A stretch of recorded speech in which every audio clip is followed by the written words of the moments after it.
My dear friends, have you ever noticed that our mind is like a monkey, never sitting still, always jumping from one branch of thought to another? One moment it's in the past, remembering who hurt us. The next moment it's in the future, worrying about who might hurt us next.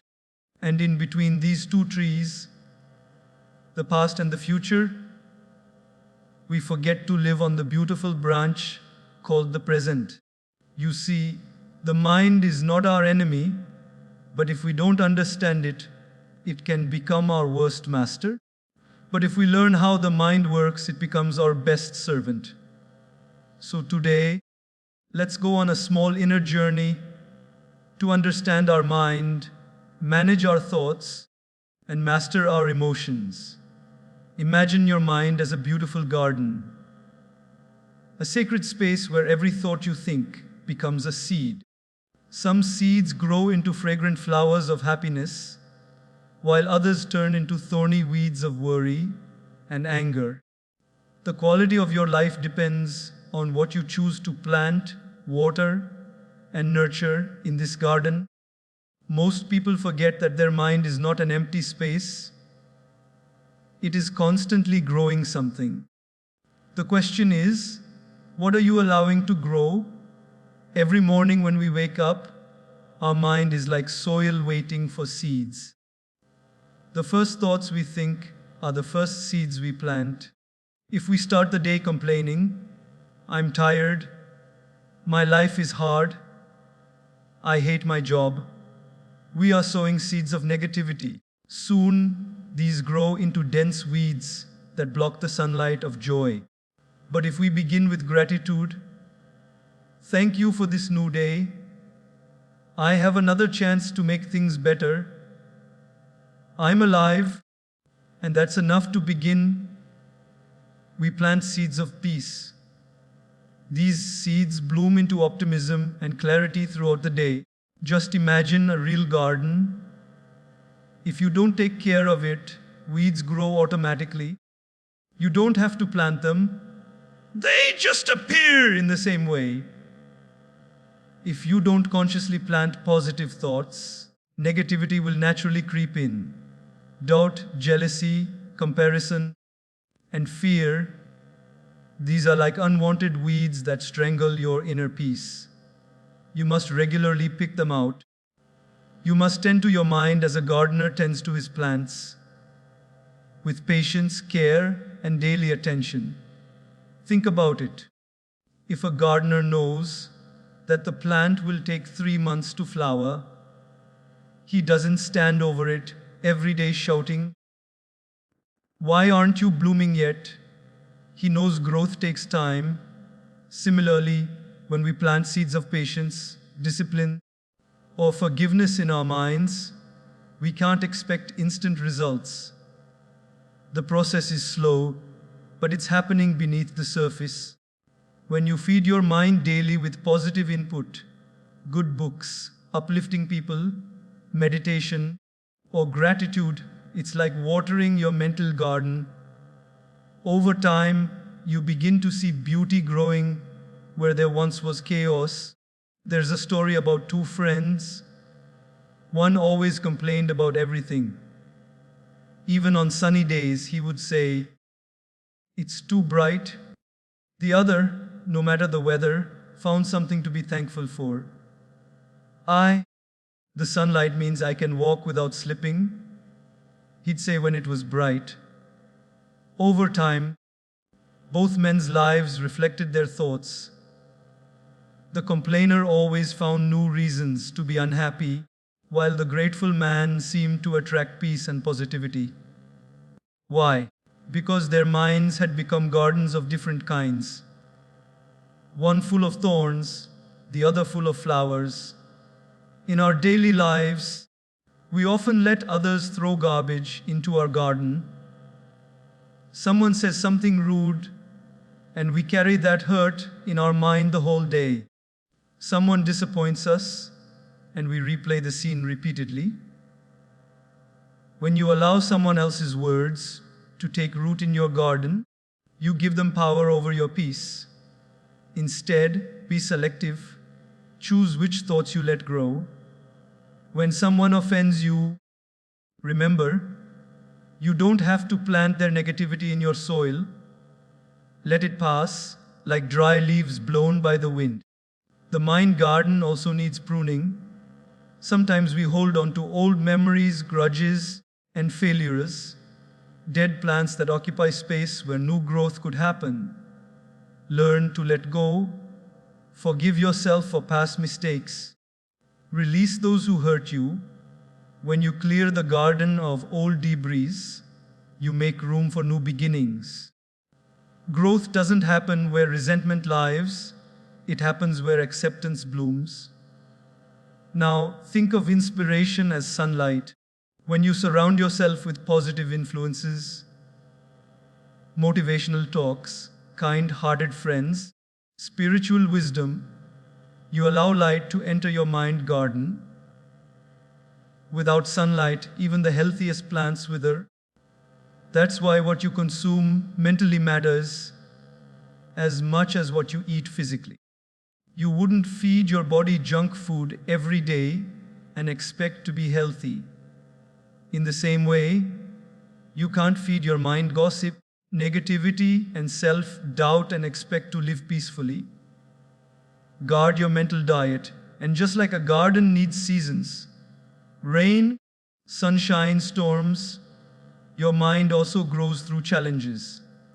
Sometimes difficulties are not punishments, they are fertilizers. They strengthen your mental roots. When life feels hard, it's often preparing you for greater resilience.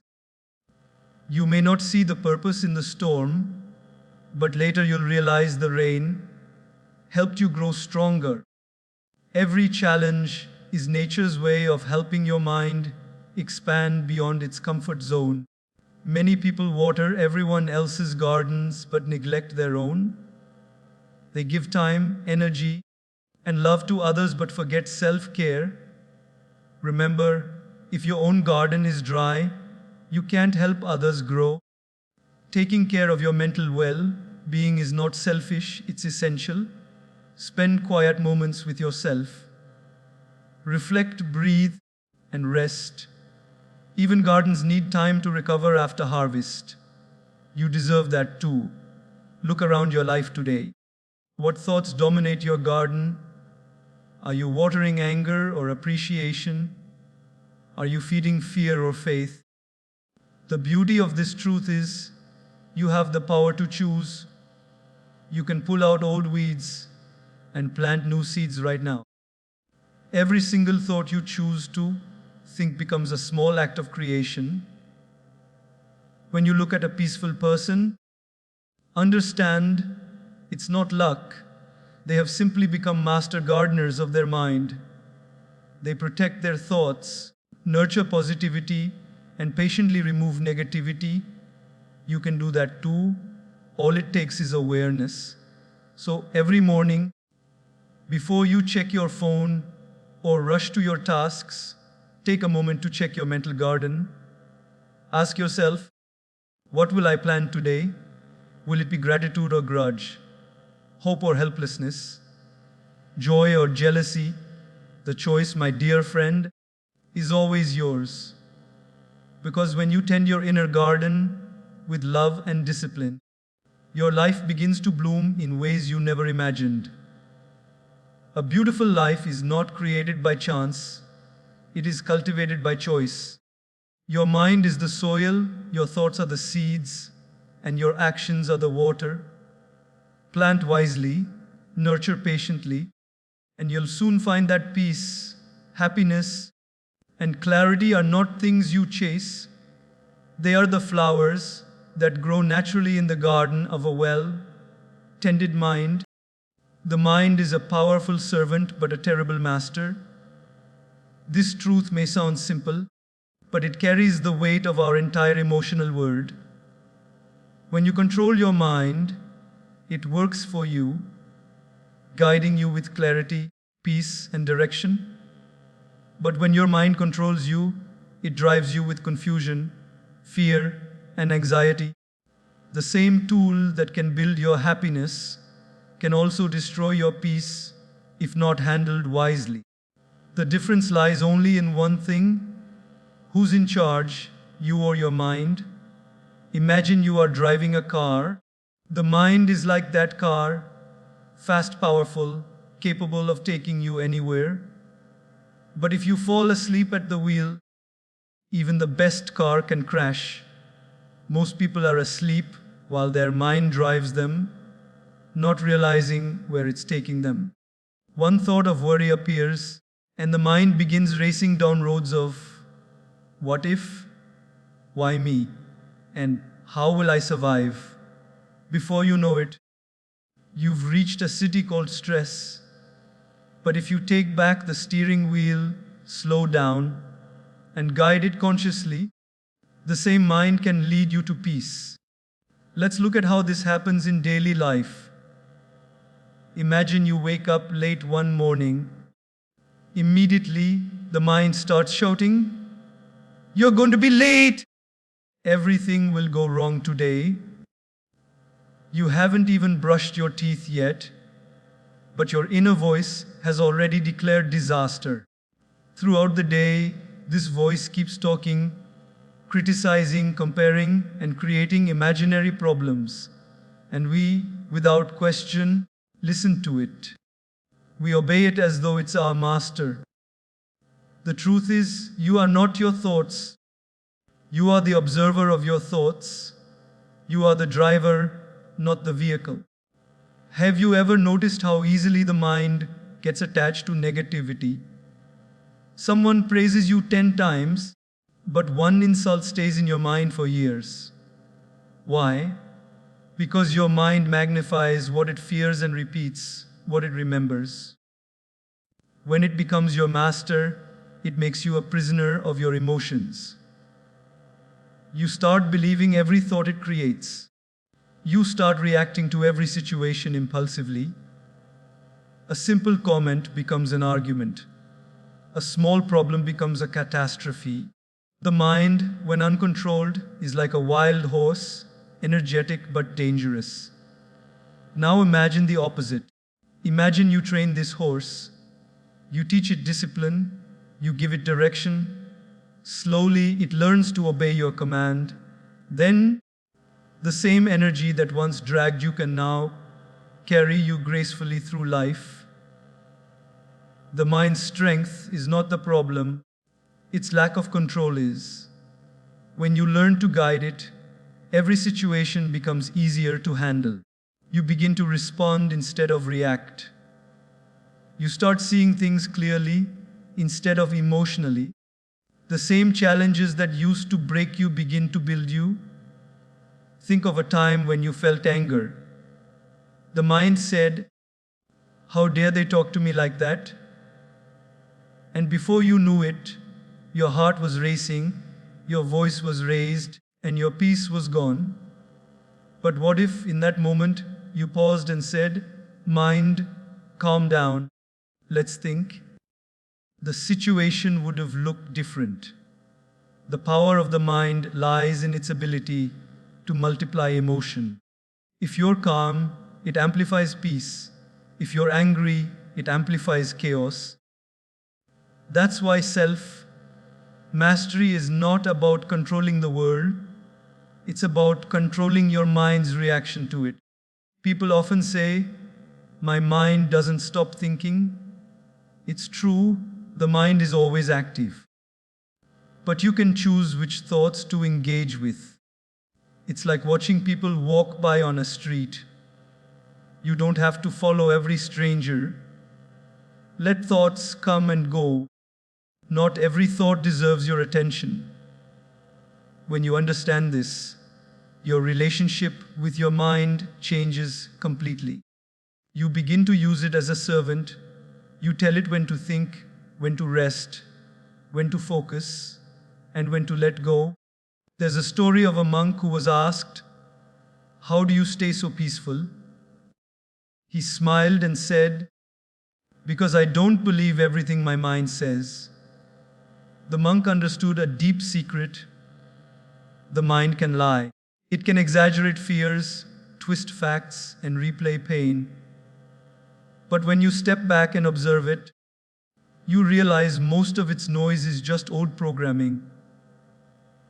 It keeps playing stories from the past and worries about the future, leaving no time to live in the present. The real power comes when you stop letting the mind drag you into those stories and start writing new ones consciously. In modern life, the mind has more distractions than ever. Social media, news, gossip, endless comparisons, they all feed the mind constant stimulation. If you're not careful, your mind will run all day without rest, chasing notifications, opinions, and illusions. You start feeling restless, anxious, and disconnected. But the problem isn't the world, it's the mind being untrained. When you teach your mind to stay centered, even in chaos, nothing outside can disturb you.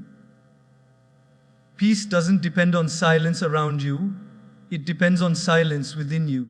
Let's take an example. Imagine standing at the seashore. The waves are high, the sound is loud, but deep inside the ocean, it's still and calm. Your mind should be like that ocean. The surface may have waves of emotion, but the depth remains peaceful. You can train your mind to return to that depth through awareness, meditation, or simple mindfulness. Each time your mind tries to control you with fear or stress, remind it, you work for me. Slowly it will obey. Sometimes the mind acts like a mischievous child. It throws tantrums when it doesn't get what it wants. It demands attention, complains, and dramatizes. But a wise parent doesn't shout or give in. They gently guide the child. Do the same with your mind. Be firm but kind. When it overreacts, don't fight it, calm it. When it wanders, bring it back. Over time, the child learns to trust your direction. The same happens with your mind. It becomes your ally, your tool, your best servant. When the mind is your master, you live in constant reaction. When you are the master, you live in conscious creation. That's the difference between a restless life and a peaceful one. The mind was never meant to rule you. It was meant to serve your higher purpose. So, don't silence your mind, guide it. Don't suppress it, shape it. The moment you take charge, your energy shifts from chaos to clarity, from confusion to confidence, from fear to freedom. True power is not in controlling others, it is in controlling yourself. The one who conquers their mind conquers their world. And when your mind finally learns its rightful place as your servant, you will experience a peace that no situation can take away. You will act not from impulse, but from wisdom. You will live not as a slave of thoughts, but as a master of your destiny. Whatever you focus on grows. This simple line holds the secret to happiness, success, and peace, yet most of us overlook it every single day. The mind is like a magnifying glass. It enlarges whatever you place beneath it. If you focus on problems, they begin to look bigger than they are. But if you focus on gratitude, blessings start appearing from places you never noticed before. The energy you give attention to expands, and your focus decides the quality of your life. Think about these two people can go through the exact same situation, but one breaks while the other blossoms. The difference lies not in the situation, but in what they choose to focus on. One keeps thinking, "Why is this happening to me?" while the other says, "What is this teaching me?" The first becomes bitter, the second becomes better. Your focus determines your direction, and your direction determines your destiny. The more you dwell on negativity, the more negativity you attract. The more you practice appreciation, the more reasons you find to appreciate. Let's take a small example from daily life. Imagine it's raining heavily. Some people look outside and say, "What a gloomy day." Others look out the same window and smile. "What a perfect day for tea and reflection." The same rain, the same sky, but two completely different experiences. Because one person focused on discomfort and the other focused on beauty. That is how powerful your focus is. You don't experience life as it is, you experience life as you focus on it. In relationships too, focus shapes emotions. If you constantly think about your partner's mistakes, you will start resenting them. But if you focus on their efforts, their small acts of love, your heart fills with appreciation. No relationship is perfect, but your focus can make it peaceful. Where attention goes, energy flows, and connection grows. The same applies to friendships, family, even strangers. What you look for is what you find. The human brain has a fascinating system called the reticular activating system, or RAS. This part of the brain filters the information that reaches your awareness. It shows you more of what you repeatedly think about. For example, if you're thinking of buying a red car, suddenly you start seeing red cars everywhere. They were always there, but now your mind highlights them because it knows you're interested. The same rule applies to emotions and thoughts. If you constantly focus on fear, your mind will show you more reasons to be afraid. If you focus on gratitude, it will show you more reasons to feel thankful. Life doesn't change overnight, your focus does. Let's take another example. Imagine you're running late to work. You spill your coffee, get stuck in traffic, and miss an important meeting. Now you have two choices. You can focus on how terrible your morning is and carry that frustration the whole day. Or you can take a deep breath and think, "At least I have a job to go to. At least I have coffee to spill." It sounds simple, but this shift of focus transforms your emotional state completely. One mindset creates stress, the other creates strength. Focusing on the wrong things drains your peace faster than anything else. Think of how often we focus on what's missing rather than what's present. We have food, but we think about the meal we didn't eat. We have love, but we think about the person who left. We have blessings, but we count our problems. This habit steals happiness silently. If you keep staring at what's wrong, you'll never see what's right. You can't feel rich while thinking about what you lack. You can't feel peaceful while thinking about what you lost. Gratitude shifts your focus from what's missing to what's meaningful. Consider a gardener. If he focuses only on weeds, he'll never enjoy the flowers. But if he focuses on watering the right plants, soon the flowers will cover the weeds naturally. That's how focus works in the mind. When you nurture the good, the bad slowly loses space. But when you give your attention to problems, you unknowingly give them power. Every time you complain about something, you're watering the weeds of negativity. Every time you appreciate something, you're feeding the flowers of joy. Even in careers, focus determines success. Some people focus on competition. They spend all their energy comparing their path with others. As a result, they lose motivation. Others focus on their own growth. They ask, "What can I improve today?" Those are the ones who rise. The moment you take your eyes off comparison, and place them on contribution, your life becomes lighter, your efforts become meaningful, and your progress becomes natural. Focus also affects how we handle pain. When we go through heartbreak, loss, or failure, the mind instantly clings to the hurt. It replays the scenes, the words, the disappointments. And the more we replay, the more we suffer. But healing begins the moment we shift focus from the wound to the wisdom it brought. Instead of asking, "Why me?" we can ask, "What can I learn?" This doesn't erase the pain, but it transforms it. Pain can be a teacher if we focus on the lesson, not the loss. Children are wonderful examples of pure focus.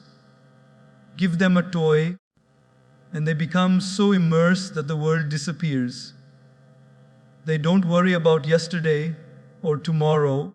They live completely in the now. But as adults, our focus scatters in 1,000 directions. We're eating lunch but thinking about emails. We're talking to someone but scrolling on our phone. Our body is here, but our mind is somewhere else. True peace begins when you bring your focus fully to the present moment. The mind can't be anxious when it's truly present. It's said that the sun's rays don't burn until they're focused through a magnifying glass.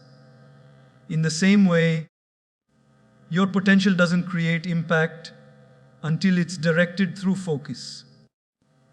When you concentrate your attention on one goal, one dream, one value, your energy multiplies.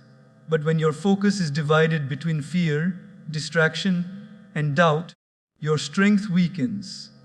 Learn to guard your focus. Don't give it away to every small disturbance. Not every battle deserves your energy.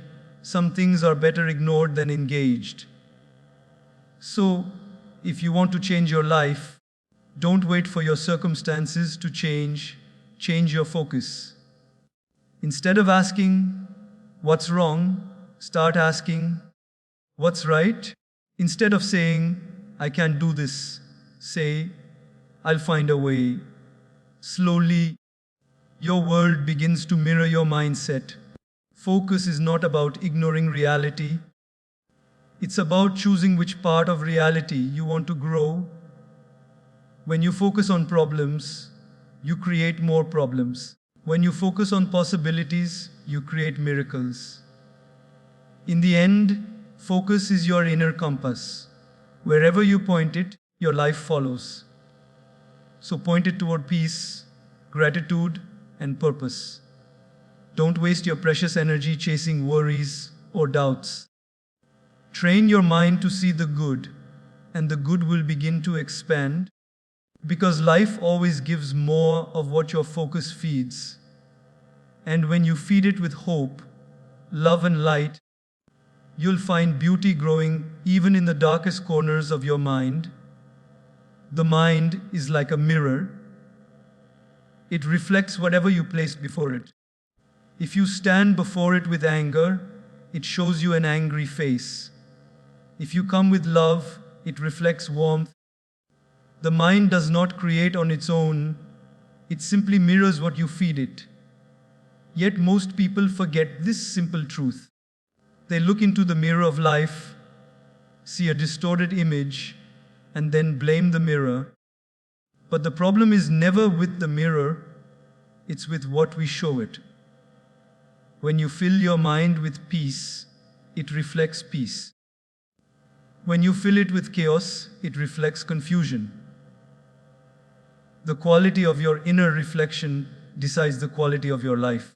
Every day, situations act as reflections. People's behavior, the words they use, even the challenges you face. They are mirrors showing what's happening inside you. When someone criticizes you and you immediately feel hurt, that pain is a reflection of your inner insecurity. When someone praises you and you feel proud beyond measure, that too is a reflection of your need for validation. The mind reflects not what others do, but how you interpret it. It is never the words that hurt us, but the meaning we attach to them. The mirror can only show what is placed before it. Imagine walking into a room of mirrors in an amusement park.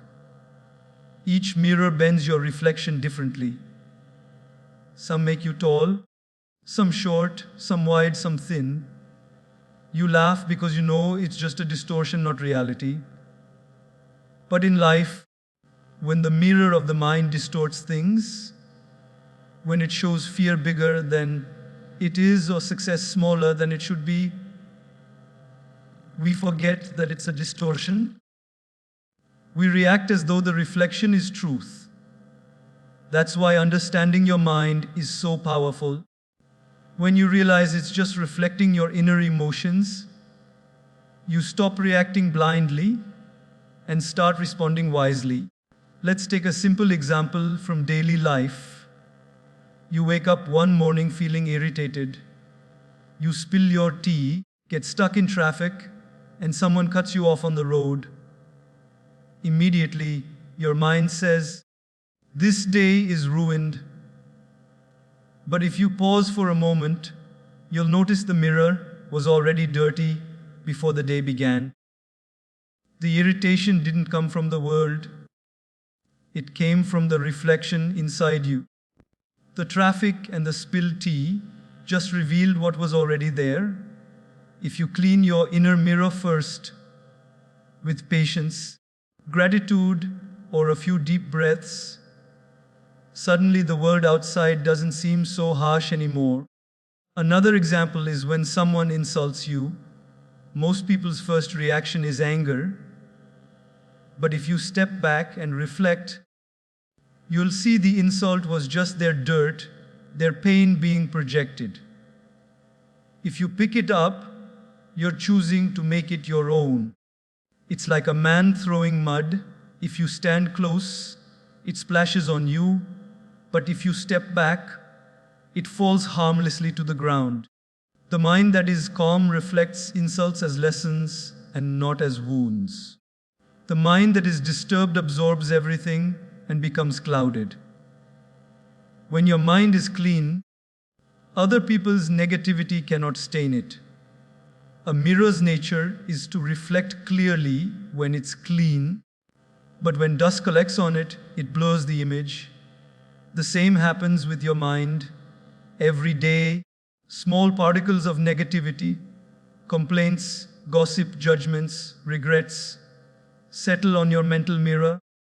If you don't clean them regularly, soon you can't see clearly anymore. You begin to misunderstand others, misjudge situations, and lose sight of who you are. That's why reflection, silence, and forgiveness are essential. They are like cloths that wipe away the dust. A few quiet moments of gratitude can clear away days of emotional clutter. In relationships, the mirror principle works beautifully. Sometimes, when we meet people who are unkind, impatient, or rude, it's easy to blame them. But if we look deeper, we often find they are mirroring something within us. Either a part of us we have suppressed, or a lesson we need to learn. The impatient person teaches us patience. The rude one reminds us of humility. The unkind one shows us the value of compassion. Life sends mirrors in the form of people to help us see ourselves more clearly. If you pay attention, every interaction becomes an opportunity for growth. The most beautiful thing about a mirror is that it never holds on to what it reflects. It shows the image and lets it go. It doesn't store anger. It doesn't cling to beauty. It simply reflects and stays empty again. That's what a peaceful mind does. It experiences every moment fully, then lets it pass. It doesn't replay past arguments or worry about future problems. It remains present, reflecting, not retaining. But when we hold on to every word, every memory, every regret, Our mind becomes like a mirror covered in smudges. The more we hold, the less we see. Think of a child, how quickly they forgive and move on. A few minutes after crying, they laugh again. Why? Because their mind is still a clean mirror. They don't hold on to yesterday's reflections. But adults keep collecting them, every insult, every failure, every betrayal, and wonder why peace has disappeared. To regain clarity, we must return to that childlike purity. Learn to let go as easily as a mirror lets go of an image. When you do, your life becomes lighter, your heart becomes freer, and your reflection becomes brighter. There's also a deeper beauty to this idea. The mind doesn't just reflect others, it reflects your relationship with yourself. When you stand in front of the physical mirror, if you smile, your reflection smiles back. If you frown, it frowns too. The outer mirror simply imitates what's in front of it. The inner mirror of the mind behaves the same way. If you think, "I'm not good enough," your mind begins to show you proof. If you think, "I'm capable," it finds evidence of your strength. Your thoughts are the expressions you show to your inner mirror, and life reflects them back as reality. So when you look at your life and feel unhappy, don't try to break the mirror, clean it. Don't try to fix every reflection outside, adjust what's inside. If you change your inner reflection, the outer world automatically aligns. That's the secret behind peace. When your mind is calm, the whole world looks calm. When your mind is joyful, everything appears beautiful. The mirror hasn't changed, the reflection has. The mind, like a mirror, is a silent witness. It doesn't choose what to reflect, it only responds. You have the power to decide what it sees. If you keep showing it love, kindness, and gratitude, soon your whole world begins to shine with that same light. A clean mirror reflects beauty effortlessly. A peaceful mind does the same. It reflects joy, compassion, and truth in everything you do. When you learn to polish the mirror of your mind every day, you no longer chase happiness outside, you simply see it reflected everywhere you look. ChatGPT said, "The mind works in patterns." It repeats what it knows, even if what it knows is painful. That's why we often find ourselves reacting the same way, saying the same words, and facing the same problems over and over again. It's not that life keeps punishing us, it's that our mind keeps replaying the same program. Just like a computer runs based on the software installed, our thoughts, emotions, and behaviors run on the mental programs we've built over years of experiences, beliefs, and habits. Until we change the pattern, the result remains the same. Think about your daily routine. You wake up, check your phone, drink your tea or coffee, rush through your morning, think about what could go wrong, and repeat the same worries as yesterday. The mind feels safe in repetition, even if that repetition brings stress. It's comfortable in the familiar, not because it's good, but because it's known. That's how mental patterns trap us. We may dislike certain situations, but we keep attracting them because our thoughts keep creating them. Life mirrors the patterns of our mind. If your thoughts are filled with fear, you'll keep finding fearful situations. If they are filled with doubt, you'll keep seeing obstacles. Let's take a simple example. A person who grew up hearing, "You're not good enough," begins to believe it. That thought becomes a pattern. Later in life, even when they achieve success, that old belief keeps whispering, you're still not enough. They may work harder, seek approval, chase recognition, but no matter how much they accomplish, the pattern keeps repeating. Until they consciously rewrite that inner script, peace will always stay one step away. The mind doesn't change with time, it changes with awareness. If you don't question your thoughts, you become their prisoner. Every reaction you have is a pattern built from the past. When someone criticizes you and you immediately get defensive, it's not just the present moment that triggered it. It's years of stored emotion being replayed. When someone ignores your message and you instantly assume they don't care, it's not about them, it's about an old pattern of fear or rejection. The mind takes today's small situations and filters them through yesterday's wounds. That's why awareness is so powerful.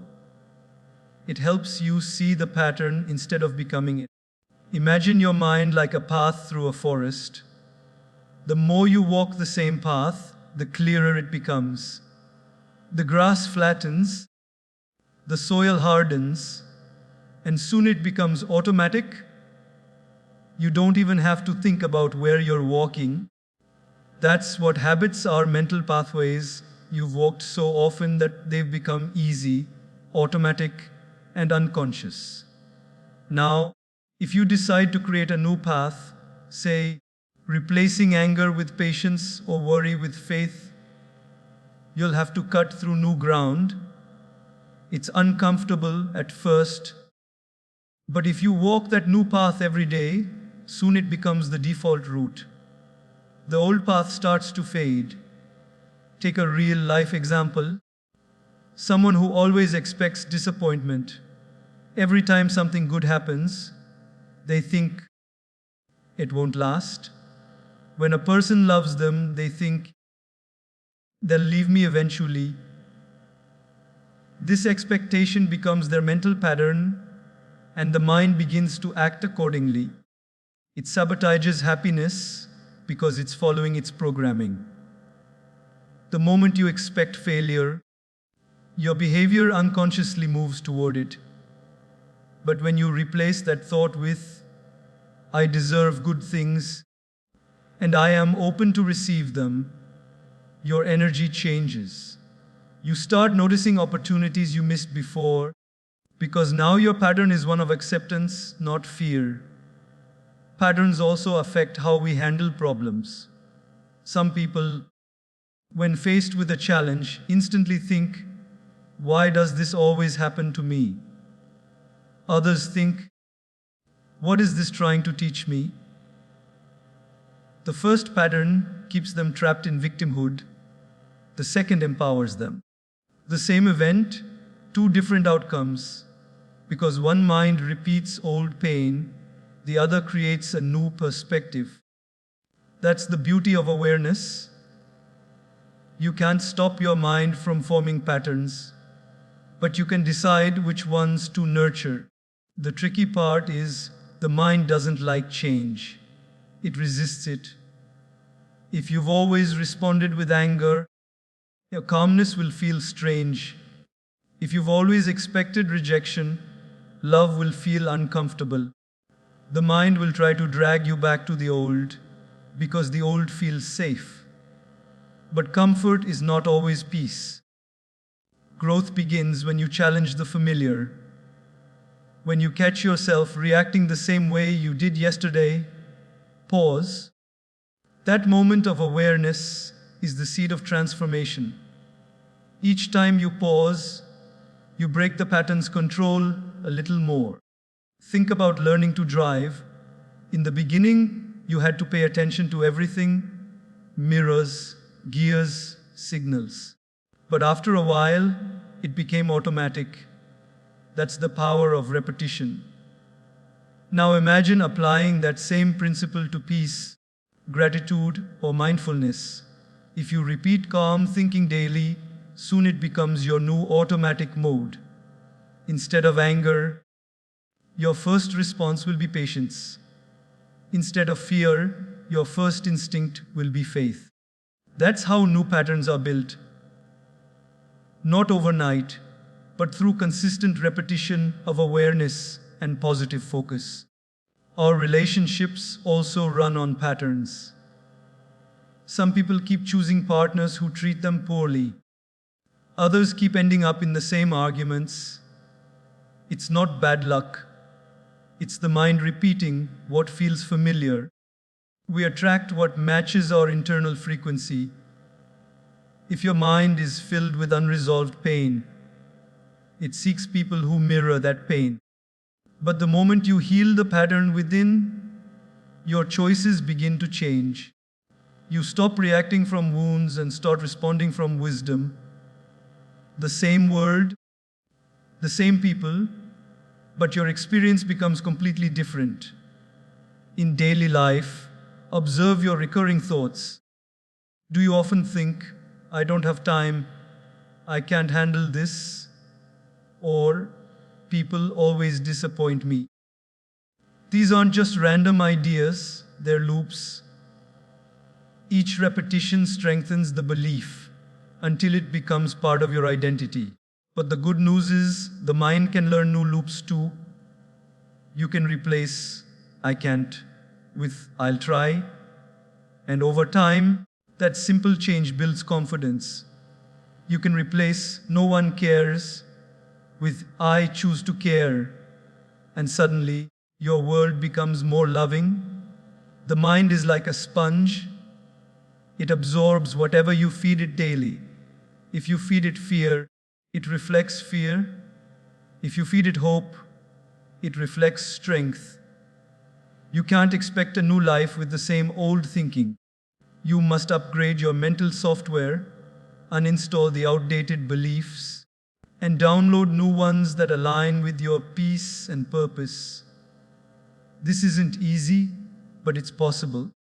Each time you choose love over anger, faith over fear, gratitude over complaint, you rewrite your inner code.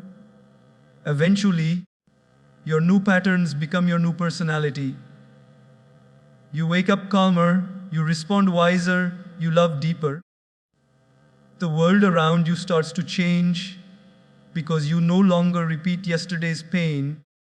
The same mind that once trapped you in cycles of worry becomes your greatest ally in peace. Remember, the mind's job is to repeat, but your job is to guide what it repeats. When you consciously choose better thoughts, better reactions, and better beliefs, your mind starts building a new reality, one filled with clarity, balance, and inner freedom. ChatGPT said, the mind can be your greatest friend or your worst enemy. It depends entirely on who's in control, you or your thoughts. Most people spend their whole lives being ruled by their minds instead of ruling their minds. The mind says, you can't do it, and they stop trying. The mind says, they don't like you, and they start feeling insecure. The mind says, what if it all goes wrong? And they live in fear. But once you learn how to befriend your mind, a life transforms. It becomes peaceful, powerful, and purposeful. Because when the mind is your servant, it becomes your strength. But when it becomes your master, it turns into your suffering. Let's take a simple example. Imagine your mind is like a wild horse. If it's untrained, it will run wherever it wants, into the forest, off a cliff, or into danger. But if you train it with patience and consistency, it can carry you anywhere you wish to go. Similarly, if you let your mind wander without direction, it will take you into anxiety, overthinking, jealousy, and regret. But if you learn to hold the reins through awareness, gratitude, and control, it will take you towards success, peace, and joy. The difference is not in the horse, but in the rider. So often, we think happiness comes from outside things. money, status, love, validation. But the truth is, all of that is filtered through your mind. If your mind is disturbed, no amount of wealth or love can make you happy. But if your mind is peaceful, even small things bring joy. Think of a time when you were truly at peace. Maybe sitting with your family, watching a sunset, or enjoying a quiet cup of tea. Nothing external changed dramatically, but your inner world was calm. That's when you realize peace is not found outside, it's created inside. Have you noticed how two people can face the same situation but feel completely different? One loses a job and says, "My life is ruined." The other loses the same job and says, "This is my chance to start fresh." Same event, different mind. It's never the situation that causes suffering, it's the interpretation your mind gives it. Your mind can turn problems into opportunities or opportunities into problems. It all depends on your inner dialogue. The words you speak to yourself create your reality. Let's say someone criticizes you. If your mind is weak, it immediately says, "I'm not good enough," and your mood collapses. But if your mind is strong, it says, "This is feedback. I learn from it." The same words, but a completely different impact. That's why learning to manage your mind is the most important education in life. You can have degrees, money, fame, but if your mind is restless, none of it brings fulfillment. Peace of mind is not a luxury, it's a necessity. Now, here's something to understand deeply. The mind believes whatever you repeat to it. If you constantly tell yourself, "I can't handle this," your mind starts agreeing. It finds reasons to prove it true. But if you start saying, "I can figure this out," the same mind begins to look for solutions. The mind is neutral. It's neither your enemy nor your ally. It simply obeys your instructions. Whatever you feed it, it multiplies. If you feed it fear, it grows fear. If you feed it faith, it grows strength. That's why self-talk is so powerful. It programs the mind like code programs a computer. Think of how you start your day. If the first thought is, "Oog, another tiring day," the mind immediately looks for stress. But if the first thought is, "Thank you for another chance to live, to grow, to improve," the mind begins scanning for gratitude and possibilities. The quality of your life is a reflection of the quality of your thoughts.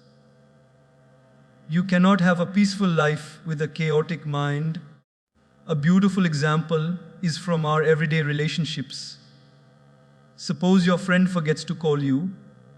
An uncontrolled mind says, "They don't care about me." A calm, disciplined mind says, "Maybe they're busy, I'll check in later." Same event, two completely different emotional outcomes. The first mind lives in assumptions, the second lives in understanding. The first mind reacts, the second responds. That's what mastery of the mind looks like. Not the absence of thoughts, but the ability to choose which ones to follow. Have you ever noticed how, when you're angry, the mind brings up every old memory that justifies that anger? That's how the mind works. It gathers evidence to support your emotions. But the moment you calm down, the same mind begins to see reason. It starts showing you a wider picture. This is why you must never make decisions when your mind is disturbed. A disturbed mind can only see the problem, not the solution. Wait, breathe, and let the storm pass. Once calm, your mind becomes your best guide again. In daily life, the mind often jumps between the past and the future. It worries about what went wrong and what might go wrong. That's why peace is missing. The present moment is where your power lies, but the mind rarely stays there.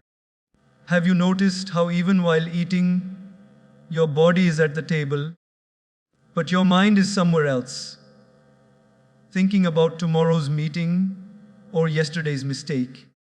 When you bring your mind fully to the present, even simple moments become joyful. Eating becomes an experience. Walking becomes meditation. Listening becomes connection. There's a beautiful line that says, "The mind is a wonderful servant, but a terrible master. When the mind serves you, it gives you clarity, creativity, and courage. But when it controls you, it fills you with confusion, comparison, and chaos." The journey of life is about reclaiming the seat of control, reminding the mind that you are the master, not the other way around. You can start small. The next time you feel anxious, don't immediately believe the thoughts your mind shows you. Just pause and observe. Say to yourself, "This is just my mind talking. I don't have to believe everything it says." Slowly, you'll start to see your mind as separate from your true self. You are the awareness watching the thoughts, not the thoughts themselves. That realization changes everything. Over time, the more you practice awareness, the more peaceful your mind becomes. Challenges will still come, but your reactions will be different. You'll no longer get dragged into every storm. You'll start to see life with calmness, not chaos. You'll respond with wisdom, not impulse. And that's when you'll know you have made your mind your best friend. A disciplined, peaceful mind becomes like a lighthouse in a stormy sea. It guides you safely no matter how rough the waves are. That's the power of mastering your mind. When you control your thoughts, you control your emotions. When you control your emotions, you control your actions. And when you control your actions, you shape your destiny. The real victory in life is not conquering the world, it's conquering the mind that perceives it.